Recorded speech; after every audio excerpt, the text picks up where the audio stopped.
नमस्कार, मी सुनील गायकवाड आणि आपण पाहत आहात आवाज जनतेचा, गल्ली ते दिल्ली, जनतेच्या प्रश्नावर थेट आणि निर्भीड आवाज. सत्ताधाऱ्यांचा अहंकार, आम्ही म्हणू तोच कायदा, ही मुजोरी आणि गल्लीपासून दिल्लीपर्यंत चाललेली तानाशाही आज रस्त्यावर उतरलेल्या जेन पिढीने एका फटक्यात जमिनीवर आणली. होय, सरकार अखेर नरमलंय. ज्यांना वाटत होतं की पोलिसांच्या लाठ्या काठ्या आणि पाण्याचे फवारे, अश्रुधुराच्या नळकांड्या आणि FIRच्या धाकाने देशाचा तरुण घाबरेल, त्यांच्यासाठी आजचा दिवस हा सत्तेचा अहंकार चक्काचूर करणारा ठरला. जे सरकार कालपर्यंत या आंदोलनाकडे पाहायलाही तयार नव्हतं, जे या विद्यार्थ्यांना हसण्यावर नेत होते, तेच काल लडाखचे निडर समाजसेवक सोनम वांगचुक यांची भेट घेण्यासाठी अक्षरशः उतावळे झाले होते. एक नाही, दोन नाही, तब्बल 2 दिवस JP नड्डा वांगचुक यांच्या दारात हेलपाटे मारत होते, हात जोडून विनवण्या करत होते आणि अखेर त्यांनी वांगचुक यांची भेट घेऊन त्यांच्या मागण्यावर मान झुकवत उपोषणाची सांगता केली. पण गोष्ट इथेच संपत नाही. ज्या पंतप्रधानांना वाटत होते की आंदोलन स्वतःहून शांत होईल, त्या नरेंद्र मोदींना सुद्धा आज या तरुण पिढीच्या ताकदीसमोर जमिनीवर यावं लागलं. विद्यार्थ्यांच्या आंदोलनावर आता पंतप्रधानांना बोलावं लागतंय. सोशल मीडियावर रील बनवून तरुणांना शांत करण्याचा प्रयत्न करावे लागतात. पण देश विचारतोय, जेव्हा विद्यार्थी रस्त्यावर होते, लाठ्याखाट्या खात होते, तेव्हा तुमचा संवाद कुठे गेला होता? सत्तेला असे हादरे बसले आहेत की दिल्लीच्या खुर्च्या हादरल्यात आणि स्पष्ट संदेश गेलाय, विद्यार्थी जिंकले आहेत. विद्यार्थी आज शांत बसलेले नाहीत. ते आजही दिल्लीच्या जंतर मंतरवर ठिया मांडून बसलेले आहेत आणि तिथूनच त्यांनी संपूर्ण देशाला हाक दिले देशव्यापी आंदोलनाची. अनेक राज्यांमध्ये, अनेक शहरात विद्यार्थी रस्त्यावर उतरत आहेत. सत्ताधाऱ्यांच्या मनात आज एकच भीती आहे, आपला नेपाळ तर होणार नाही ना?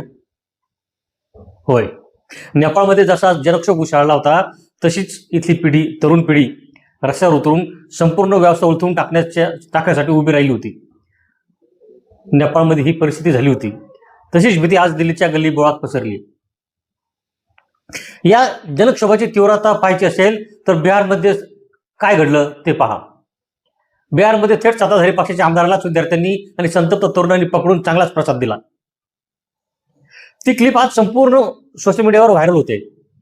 आमदार साहेब गाडीतून बाहेर पडले, रुबाब दाखवायला गेले, पण संतप्त तरुणांनी त्यांचा असा काही धुव्वा उडवला की सत्ताधारी पक्षाच्या नेत्यांना पळताभुई थोडी झाली. हा केवळ एका आमदाराच्या विरोधातला राग नाहीये, हा या देशाच्या कोट्यवधी बेरोजगारांचा, पेपर्स लीकमुळे उद्ध्वस्त झालेल्या विद्यार्थ्यांचा आणि अन्यायाने होरपळलेल्या तरुण पिढीचा थेट आक्रोश आहे. दिल्लीत काय घडलं? एकीकडे संसदेत विरोधी पक्षनेते राहुल गांधी यांनी सरकारची अशी काही घेराबंदी केली, अशी काही तांत्रिक आणि राजकीय कोंडी केली की सत्ताधाऱ्यांना उत्तरच देता येईल. संसदेत राहुल गांधींनी विद्यार्थ्यांचा आवाज बुलंद केला, तर बाहेर रस्त्यावर काँग्रेस जनता पार्टीने आंदोलनाचं रान पेटवलंय.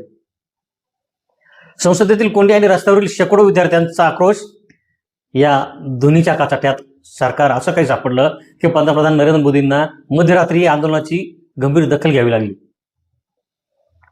मध्यरात्री बैठकाचा धडाका सुरू झाला. गृह मंत्रालय, शिक्षण मंत्रालय आणि उच्च अधिकाऱ्यांचे फोन वाजू लागले. रातोरात रणनीती बदलण्यात आली. पण प्रश्न असा आहे, आंदोलन चिरडून टाकण्यासाठी सत्ताधाऱ्यांनी काय काय नाही केलं? माध्यमांवर असे अनेक व्हिडिओ फिरत आहेत जिथे शांततापूर्ण आंदोलन करणाऱ्या विद्यार्थ्यांवर मध्यरात्री लाठीचार्ज करण्यात आला, मुलींना ओढण्यात आलं, पाण्याचे फवारे मारण्यात आले, विद्यार्थ्यांचे मोबाईल जप्त करण्यात आले. आंदोलन चिरडण्याचे सर्व साम दाम दंडभेद प्रयोग वापरले गेले. पण तरुणाईचा हा लढा काय पोलिसांच्या लाठ्यांनी मागे येणारा नव्हता. पोलिसांच्या लाठ्यांनी हा आवाज दबणारा नव्हता, अजिबात नाही. विद्यार्थ्यांनी दाखवून दिलं, आम्ही घाबरणार नाही. आता यात सर्वात मोठी फजिती कोणी झाली असेल तर ती म्हणजे गोदी मीडियाची. जे चॅनल्स दिवस रात्र सत्तेची चाटोगिरी करतात, जे चॅनल्स विद्यार्थ्यांच्या या न्याय मागण्यांना टूलकिट देशद्रोही आणि भडकवलेले म्हणून दाखवत होते, त्या मोठ्या मोठ्या न्यूज चॅनलच्या पत्रकारांना विद्यार्थ्यांनी त्या जंतर मंतरवर, त्या मैदानावरून अक्षरशः हुकलून लावलं, हुसकावून लावलं. काही ठिकाणी तरी या विकल्या गेलेल्या पत्रकारांना चांगली धक्काबुक्की सुद्धा झाली. माईक फेकून देऊन त्यांना पळ काढावा लागला. तर दुसरीकडे सत्तेच्या एका अंधभक्तालाही, जो आंदोलकांना चिथावणी द्यायला आला होता, विद्यार्थ्यांनी असा काही प्रसाद दिलाय की त्याचे व्हिडिओ आज इंटरनेटवर तुफान व्हायरल होत आहेत. त्याला अक्षरशः तिथून त्याला पळून जावं लागलं, त्याला पळ काढावा लागला. इथे आवाज जनतेचा हा आमचा चॅनल हे स्पष्ट करू इच्छितो, आमचा चॅनल कुठल्याही प्रकारच्या हिंसेचे समर्थन करत नाही. विद्यार्थ्यांनी असा कायदा हातात घ्यायला नको होता, हे तितकं सत्य आहे. विद्यार्थ्यांनी हिंसा करू नये. तुम्ही शांततेच्या मार्गाने आंदोलन करत आहात ना, शांततेच्याच मार्गाने आंदोलन करा. पण अशी हिंसा करणं किंवा कायदा ताब्यात घेणं हे उचित नाही. पण जेव्हा तुम्ही एका तरुणाच्या आयुष्यात त्याचे भवितव्य पेपर लीक करून भ्रष्टाचार करून टांगणीला लावता, जेव्हा ते शांततेने न्याय मागायला येतात आणि तुम्ही त्यांच्यावर लाठाकाठ्या चालवता, तेव्हा होणाऱ्या उद्रेकाला जबाबदार कोण? ज्या जेनजीच्या ताकदीवर, ज्या तरुणांच्या मतांवर हे सरकार सत्तेवर खुर्चीवर बसलं, उद्या भारत घडवणाऱ्या त्याच जेनजीने आज सत्तेला आरसा दाखवायला सुरुवात केली. आतापर्यंत गप्प बसलेले चॅनल आणि सत्ताधाऱ्यांचे अंधसमर्थक आता हळूहळू बचावात्मक पवित्रा घ्यायला लागले. काही दिवसांपूर्वी जे आंदोलकांना शिव्या घालत होते ते आता विद्यार्थ्यांशी चर्चा व्हायला हवी अशी मखताशी करायला लागले आहेत. हा बदल कसा झाला? हा बदल या तरुण रक्ताच्या ताकदीने घडून आणलाय. आज आम्ही या व्यासपीठावरून थेट सवाल विचारतोय, ही वेळ का आली? जेव्हा सोनम वांगचूक उपोषणाला बसले होते, जेव्हा देशातील लाखो विद्यार्थी परीक्षा घोटाळ्याविरोधात रस्त्यावर उतरले होते, त्याचवेळी सरकारने त्यांच्याशी सन्मानाने संवाद का साधला नाही? त्याचवेळी निष्फळ ठरलेले शिक्षण मंत्री धर्मेंद्र प्रधान यांचा राजीनामा का घेतला गेला नाही?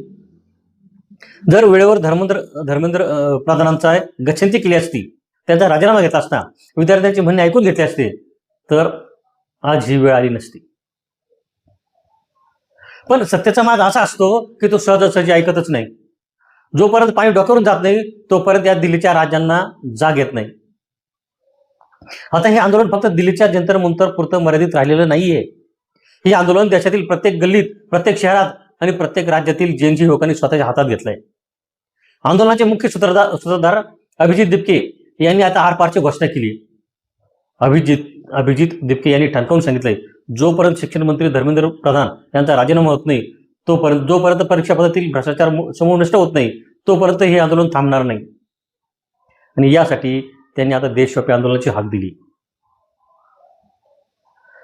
पण लक्षात ठेवा, ही लढाई फक्त एका परीक्षेची नाहीये.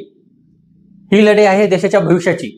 ही लढाई आहे त्या शेतकरी, कामगार, मध्यमवर्गीय बापाच्या लेकाची, जो दिवस रात्र अभ्यास करून स्वप्न पाहतो, पण एका भ्रष्ट व्यवस्थेमुळे त्याचे स्वप्न अक्षरशः धुळीस मिळते. आज जेनजी रस्त्यावर आहे.